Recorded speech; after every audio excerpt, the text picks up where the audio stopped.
Hello, everyone. Welcome to Fearfully and Wonderfully Me, a podcast designed to help you become the leader you are destined to be.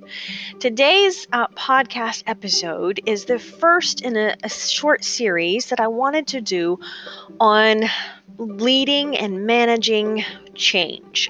And I think that this podcast series it's really based around a book Mac and I co-wrote a couple of years ago called Change Happens: Leading Yourself and Others Through Change. And I wanted to do a podcast series of episodes on this topic. Number one, because it is one of the most requested topics that Mac and I get invited to speak on. How do we deal with change? Because every single one of us is going through changes, either personally or professionally. Now, they might be small day-to-day changes that we have to deal with, or they might be big changes that we have to lead and manage. And the thing about change, lots of things about change, but the thing about change that I wanted to talk about here is that when change happens, it either gives us an opportunity to step forward into growth, or we step back away from it. And every time that we step forward into growth through change, we can grow through change instead of just going through change. And it gives us an opportunity to leverage that change into something better. And so I really wanted to do a short series on that. And the timing is just perfect because just a couple of days ago, the gym that I work out at got bought out, and so has a new owner and of course new management, and already just a couple of days after the ownership change happened, I can already see a ton of changes. And I've just within 3 days, I can already see a lot of changes that have happened. I can see some culture shifts that are starting to happen. And like any change, there's opportunity for positives, and there's also opportunities for things to go wrong. And so it's interesting from my perspective to see this actively going on. And it really brought this topic home because so many of us, whether we're working in an organization or whether it's at home, personally with our families, we all deal with change.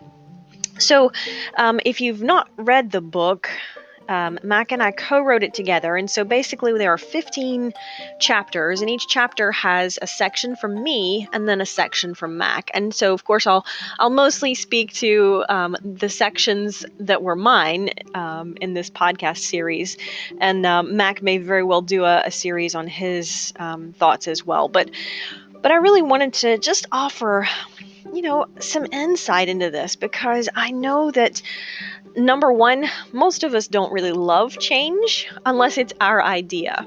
But, number two, it always gives us opportunities. And I think one of the most important lessons I've learned is that when I learned to embrace change, it just opened up so much more possibility and potential into my world, personally and professionally. And I will tell you, I was that person that I really didn't like change, and I would tell you I didn't like change. I can remember 10 years ago just going through some changes at work, and kicking and screaming and dragging my heels and trying my best to put the brakes on these changes. But the reality was these changes were happening anyway.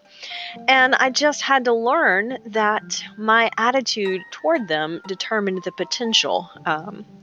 So I wanted to share with you the first really key point, I think, when it comes to dealing with change.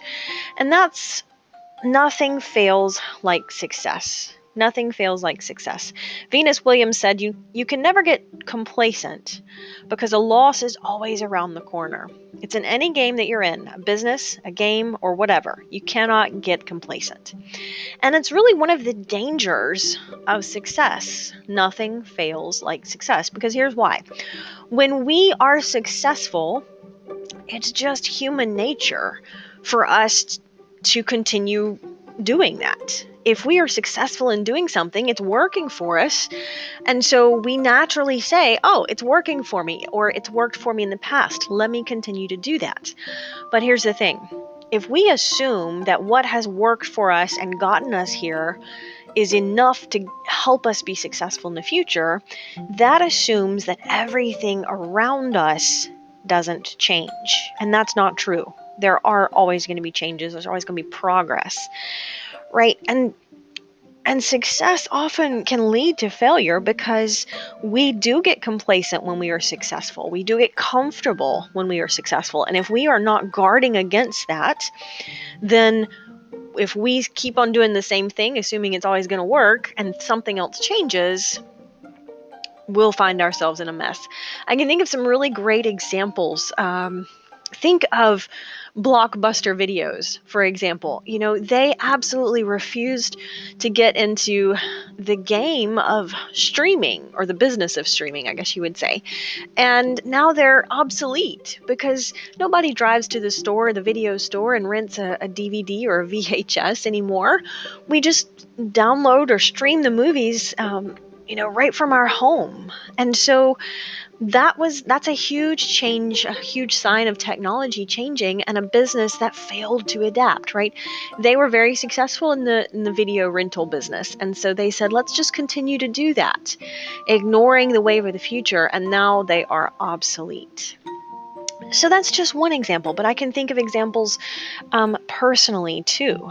But it's kind of like we learn more from our failures. Success today is one of the biggest threats to our future success because we don't learn as much from it.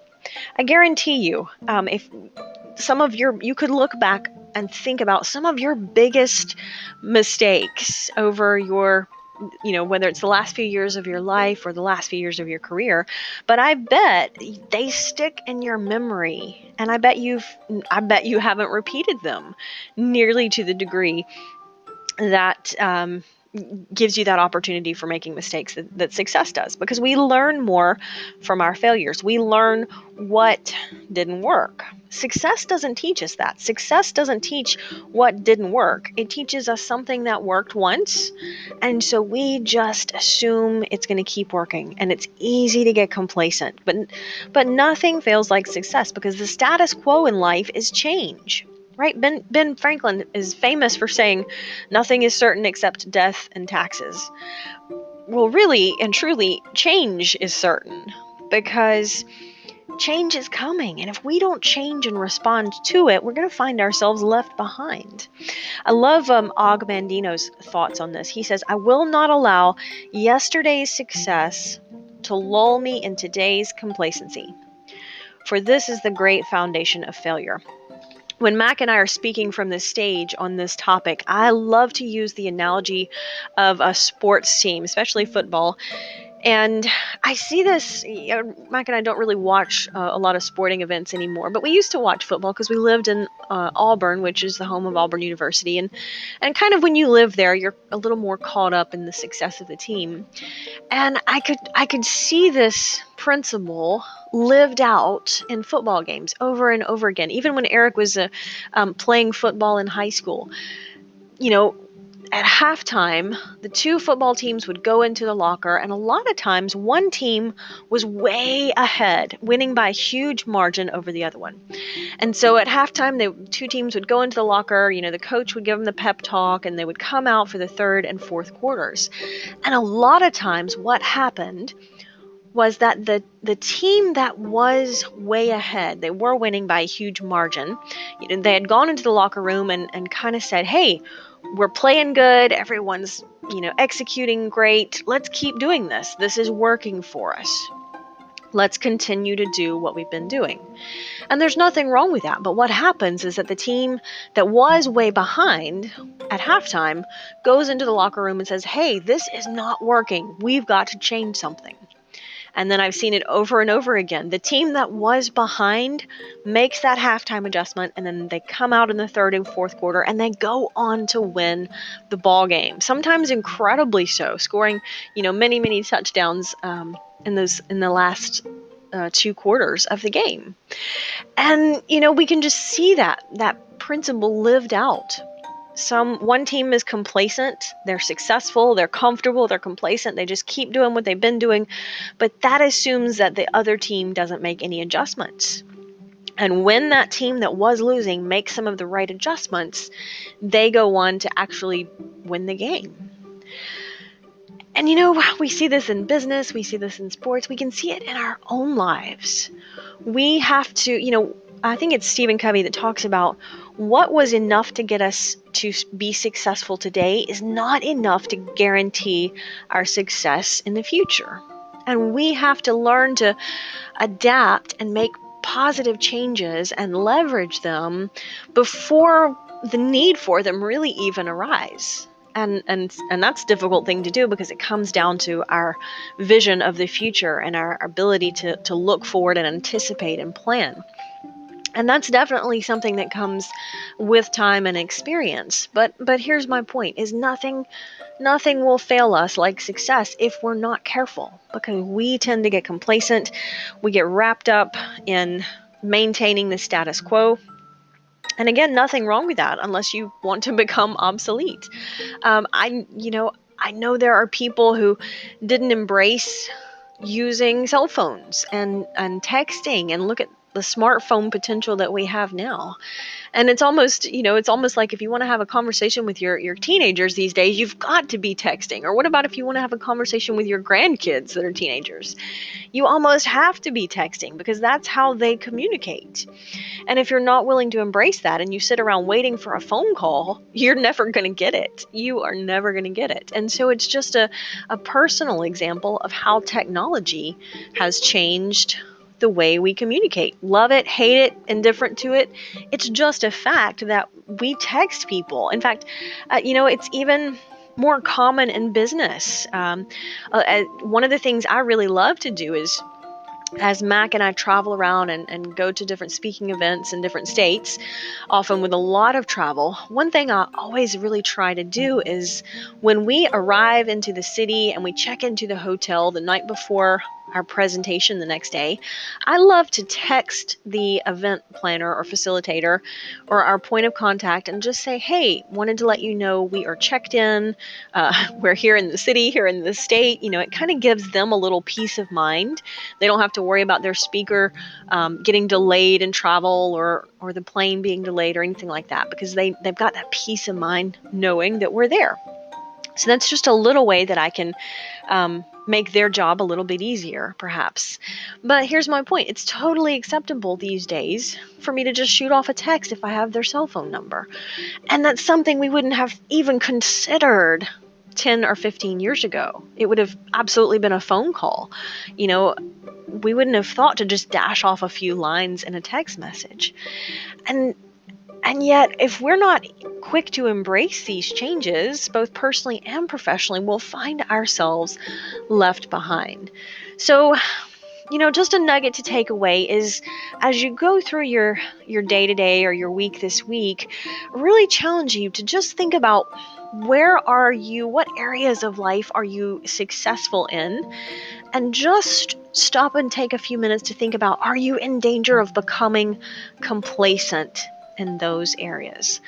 It's easy to do, I know. So I just challenge you to take a few minutes, spend a few seconds intentionally thinking about what areas in my life am I successful, and am I getting perhaps complacent?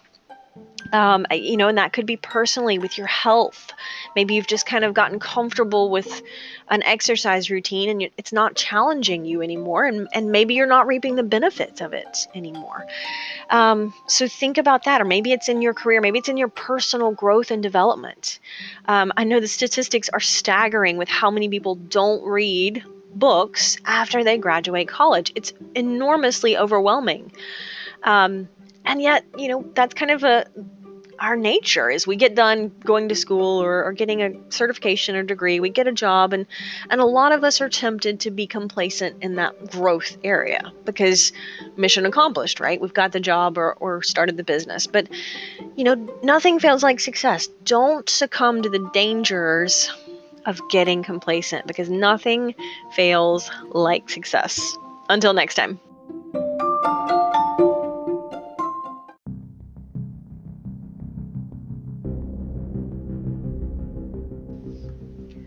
Hey everyone, if you've enjoyed this podcast episode that is based on the book Change Happens, Leading Yourself and Others Through Change that I co-wrote with my husband, Mac Story, you can find details, more about the book, more about our speaking programs on this topic. Jump on my website, riastory.com/change. So that's riastory.com/change. And you can find a link from that. You can order the book right there from either the website or from Amazon. If you've got Amazon and you like Prime, free shipping, you can order it directly from Amazon, but you can also get it from my website if you'd rather have a signed copy.